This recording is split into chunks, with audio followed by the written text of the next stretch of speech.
नमस्कार। तो आज के वीडियो में हम बात करने वाले हैं बैकग्राउंड वेरिफिकेशन की।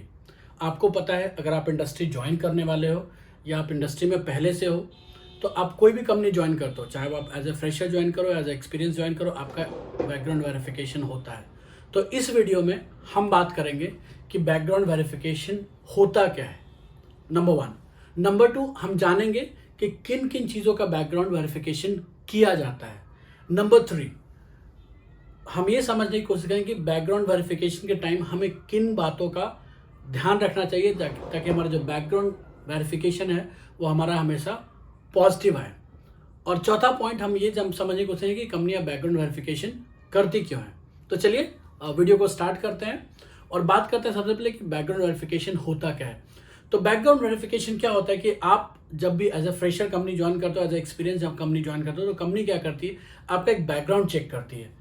तो अगर आप फ्रेशर हैं तो आपके लिए कंपनी क्या चेक करेगी, आपका एड्रेस चेक करेगी, आपका आईडी प्रूफ चेक करेगी, आपके क्वालिफिकेशन को चेक करेगी, आपके क्रिमिनल रिकॉर्ड्स को चेक करेगी। अगर आप एक्सपीरियंस हैं तो इससे 2 स्टेप जाके आपके पास्ट एम्प्लॉयमेंट को चेक करेंगे। तो ये सारी चीज़ें जो है कंपनियां चेक करती है। But why it is important for organisation.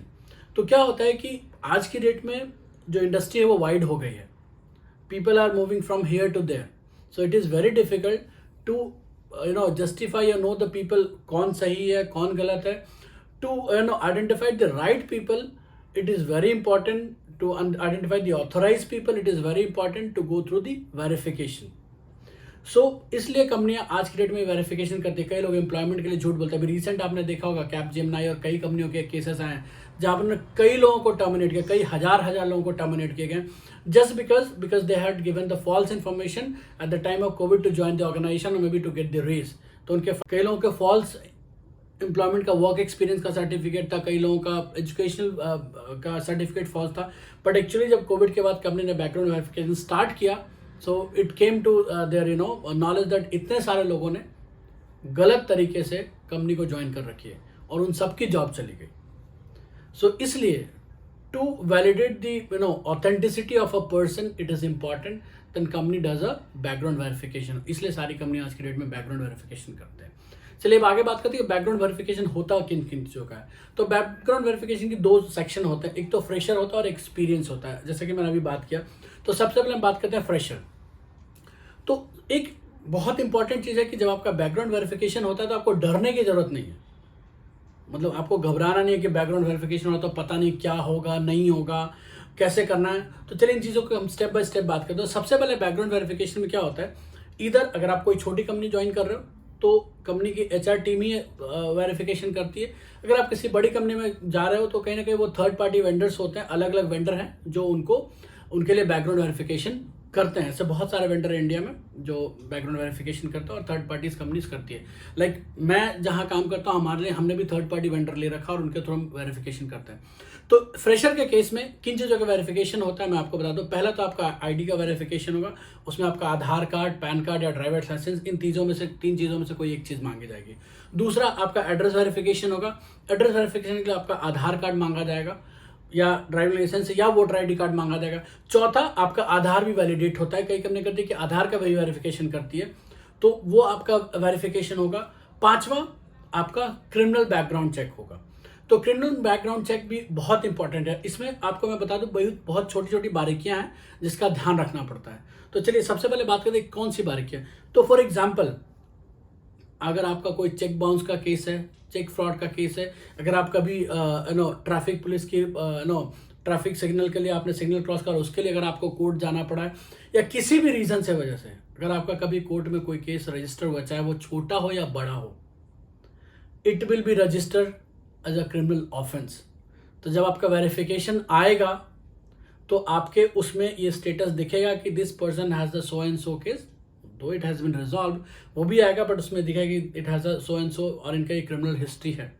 सो अगर ऐसा कुछ है आपके पास कि अगर मान लो चेक बाउंस के हैं, रोड ट्रैफिक, कुछ भी ऐसा है जहाँ पर वो कोर्ट में जाना पड़ा और कुछ केसेस हुए हैं आपके ऊपर, तो it is very important that prior में आप HR टीम को या वहाँ के जो भी टीम है उनको इन्फॉर्म करें कि these are the cases, it might come into my verification but it was not, और ये चीज़ें इतनी सीरियस भी नहीं है, so it is not that intentionally somebody will do or ignore this।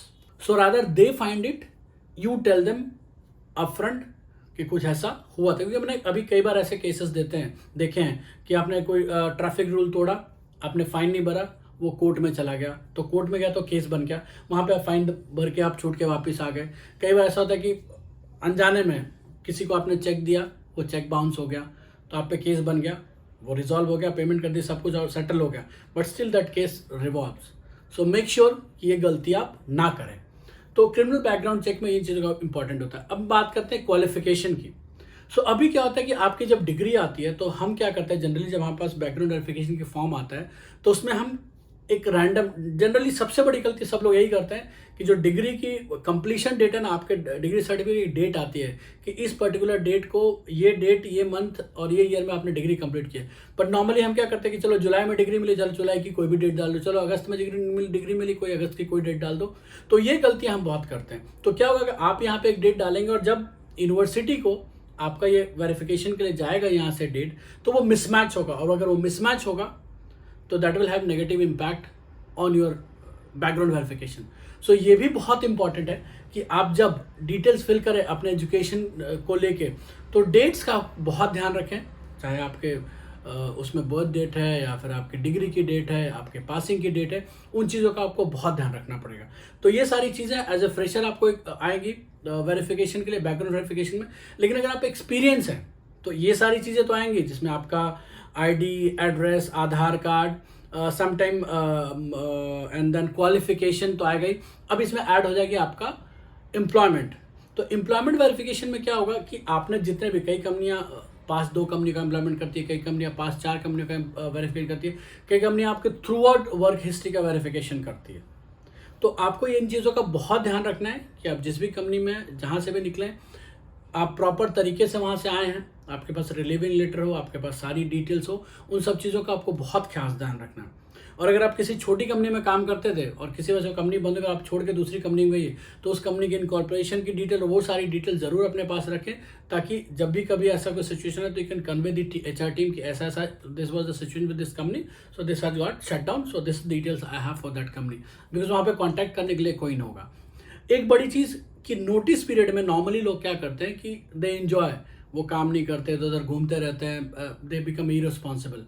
But let me tell you, आप ऐसा नहीं करना, क्योंकि आपका जब बैकग्राउंड वेरिफिकेशन होता है तो 3-4 ऐसे कॉलम्स आते हैं आपकी पास्ट कंपनीज को कि other are you eligible to rehire. अगर आपने मान लो अपना आउटगोइंग प्रोसेस पूरा कंप्लीट नहीं किया है आपने, तो भी उनको आएगा कि has he completed his relieving process. तो वो सारे क्वेश्चंस आते हैं, तो मेक श्योर ये सारे प्रोसेस आप कंप्लीट करते हो।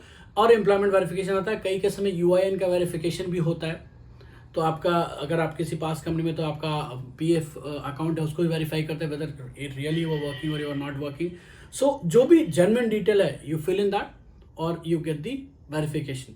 सो ये बैकग्राउंड वेरिफिकेशन का पूरा प्रोसेस है। और मैं आपको एक बार फिर से बता दूं, इसमें डरने की कोई जरूरत नहीं, ये बहुत सिंपल प्रोसेस है, ईजिली ये होता है और इट कैन बी डन। सो आपको इन्हीं चीज़ों का ध्यान रखना है कि आप जब डिटेल को फिल कर रहे हैं तो आप अच्छे से फिल करें, प्रॉपर फिल करें और तरीके से फिल करें, and everything will be fine. आपको उसके लिए डरने की जरूरत नहीं है। हाँ, इफ एज आई सेड कि अगर आपको लगता है कई चीज़ें, कोई चीज़ें मिसमैच हो रही है, कुछ हो रही है, तो यू कैन क्लेरिफाई। ऐसा नहीं कि आपको कई बार आई अंडरस्टैंड कि एमएनसीज में आपको ये मौका नहीं मिलता, बट छोटी छोटी मिड साइज कंपनी में आपको मौका मिलेगा, you can clarify those things. तो that's the added advantage for you, और आपके लिए वो अच्छा है। सो मेक श्योर कि आप बैकग्राउंड वेरिफिकेशन में सारी बातों का ध्यान रखें, और होप ये वीडियो आपको पसंद आए और आपको जो जानकारी चाहिए वो मिली होगी। Thank you, and do not forget to subscribe, like, comment and share. Thank you.